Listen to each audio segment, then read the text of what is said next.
इंशाल्लाह, जीत हमारी, जीत हमारी। आप सबको मेरी तरफ से अस्सलाम वालेकुम। वालेकुम अस्सलाम। आज उमर साहब यहाँ पर आरस में आए हैं, ये अब इंशाअल्लाह ताला आपके MLA बनेंगे इंशाअल्लाह।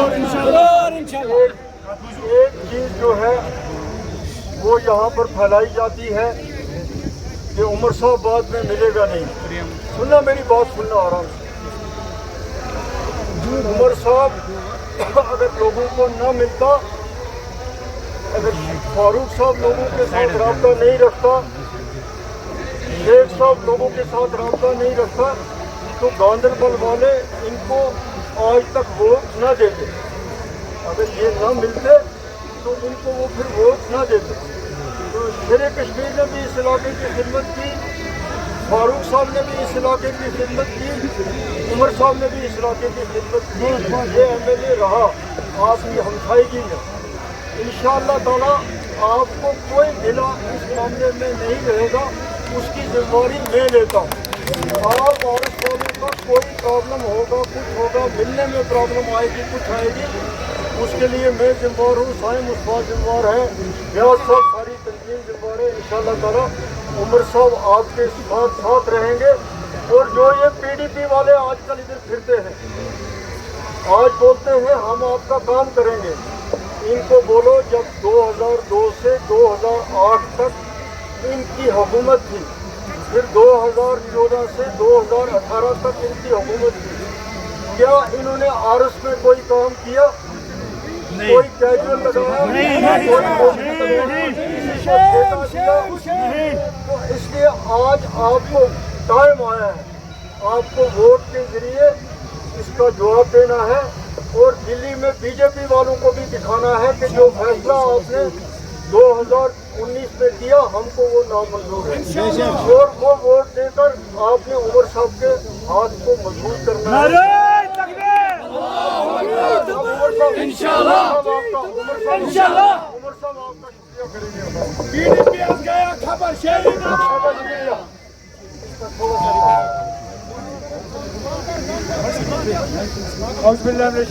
बिस्मिल्लाहिर्रहमानिर्रहीम। मेंबर पार्लियामेंट और सीनियर साथी जनाब मियां अल्ताफ साहब, हमारे कोऑर्डिनेशन कमेटी के चेयरमैन जनाब रियाज साहब, जिला सदर जनाब राठौर साहब, हमारे नौजवान साथी जनाब साहिब मुस्तफा साहब, यहाँ तमाम अहदेदारान नेशनल कॉन्फ्रेंस, भाइयों बुजुर्गों, नौजवान साथियों, अस्सलाम वालेकुम। जैसे कि हम सब जानते हैं 25 तारीख को गांधरबल को अपने नुमाइंदे का फैसला करना होगा, लेकिन ये कोई आम इलेक्शन नहीं है। आम इलेक्शन हमने इससे पहले देखे, इस इलेक्शन की अहमियत उन इलेक्शनों से कहीं गुना ज़्यादा है। ये इलेक्शन उस जम्मू कश्मीर में लड़ा जा रहा है जिस जम्मू कश्मीर को नहस करने में कोई कसर बाकी नहीं रखी, जिस जम्मू कश्मीर में हमें जलील करने में कोई कसर बाकी नहीं रखी, जिस जम्मू कश्मीर में हमें बेइज्जत और कमज़ोर करने में कोई कसर बाकी नहीं रखी। और आज हमारे मुखालिफों से एक ही उनकी कोशिश है, उनका इरादा है कि किसी न किसी तरह 5 अगस्त 2019 का जो उनका फैसला था उस पर असेंबली का मोहर लगे। वो चाहते हैं कि दुनिया को वो ये बताए कि 5 अगस्त 2019 का जो फैसला है वो जम्मू कश्मीर के लोगों की मर्जी के मुताबिक हुआ है और जम्मू कश्मीर के लोग जो है इस फैसले को काबिल कबूल करते हैं। अगर हम वाकई 5 अगस्त 2019 के फैसले से मुतमईन हैं, अगर हम वाकई इस बात से खुश हैं कि 370 हटा गया, अगर हम वाकई इस बात से खुश हैं कि हमारी ज़मीनों को आज खतरा है, अगर हम वाकई इस बात से खुश हैं कि हमारे नौजवानों को रोज़गार नहीं मिला, अगर हम वाकई इस बात से खुश हैं कि आज दरिया में से रेत निकालने का हक भी आज हमारे पास नहीं है, ये हक किसी और को गया है, अगर हम इस बात से खुश हैं कि हुकूमत ने हमारा एक भी मुतालबा हल नहीं किया, तो फिर लोगों को नेशनल कॉन्फ्रेंस के अलावा किसी और को वोट देना होगा, क्योंकि हम इस चीज़ के साथ नहीं हैं। हम वो लोग हैं जो कहते हैं कि हमारे साथ पिछले 6 साल से जो हुआ नाइंसाफ़ी हुई, हमारी राय के बिना हुआ, हमसे बिना बात के हुआ, हमारी इसमें कोई मंजूरी नहीं है। اور ہم وہ لوگ نہیں ہیں جو 5 اگست 2019 کے فیصلے پہ کوئی ربر سٹیمپ یا کوئی مہر لگانے کے لیے تیار ہیں۔ اب وہ لوگ جو اس طرح کا مہر اسمبلی سے چاہتے ہیں وہ آپ کے ووٹ کو تقسیم کرنے کی کوشش کریں گے، وہ طرح طرح کے نعرے استعمال کریں گے، وہ طرح طرح کے حربے استعمال کریں گے، ان میں سے ہر کسی کو کہیں نہ کہیں پہ ہم نے آزمایا ہے۔ اب جس قلم دباد PDP کی بات میاں صاحب نے بھی کی، سائم نے بھی کی، اس PDP کو کیا ہم نے 2014 میں نہیں آزمایا؟ آج جو بھی ہمارے اوپر ہے، جو بھی ہم بھگت رہے ہیں وہ PDP کی بدولت۔ 2014 میں اسی PDP نے ایک ہی نعرے پہ کشمیر کے لوگوں سے ووٹ مانگے تھے، کہا تھا BJP کو روکنے کے لیے PDP کو جتوانا ضروری ہے۔ کشمیر کے لوگوں نے PDP کو 28 سیٹیں دیں اور الیکشن کے فوراً بعد وہ 28 کی 28 سیٹیں جو ہے وہ BJP کی جوڑی میں ڈال کے چلے گئے۔ آج جن لوگوں کا استعمال ہو رہا ہے ووٹوں کو تقسیم کرنے کے لیے، چاہے وہ انجینئر رشید ہو کوئی اور ہو، وہ بار بار اس بات کا ثبوت دیتے ہیں کہ کل کو اگر BJP کو ان کی ضرورت پڑے گی وہ BJP کی مدد کریں گے۔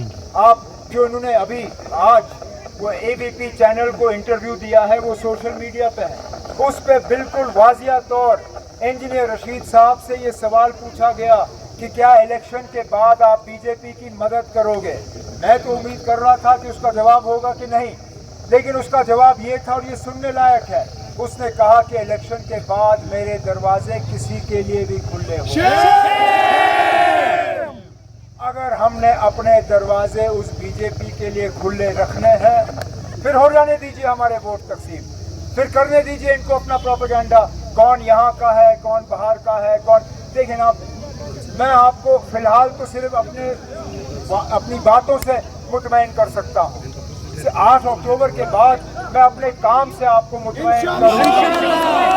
یہ وعدہ میں آپ سے کر کے جاتا ہوں کہ 8 اکتوبر کے بعد آپ کو مجھے ڈھونڈنے کی ضرورت نہیں ہوگی، شاید ہی کوئی علاقہ ایسا ہوگا گاندربل کا جہاں میں خود پہنچ کے آپ لوگوں ہم تمہارے ساتھ ہیں۔ فی الحال ہمیں صرف اور صرف ان سازشوں کا مقابلہ کرنا ہے، اپنے ووٹوں کو جو ہے سنبھال کے رکھنا ہے۔ آج اگر آپ دیکھیں میاں الطاف صاحب کی کانسٹیٹوئنسی میں اننت ناگ اور اس کے آس پاس طوفان کے ووٹ جو ہیں آج نیشنل کانفرنس کے حق میں پڑ رہے ہیں۔ مجھے یہ امید ہے کہ جو سیٹیں ہم 96 کے بعد نہیں جیتے ہیں انشاءاللہ آج کے الیکشن میں ہم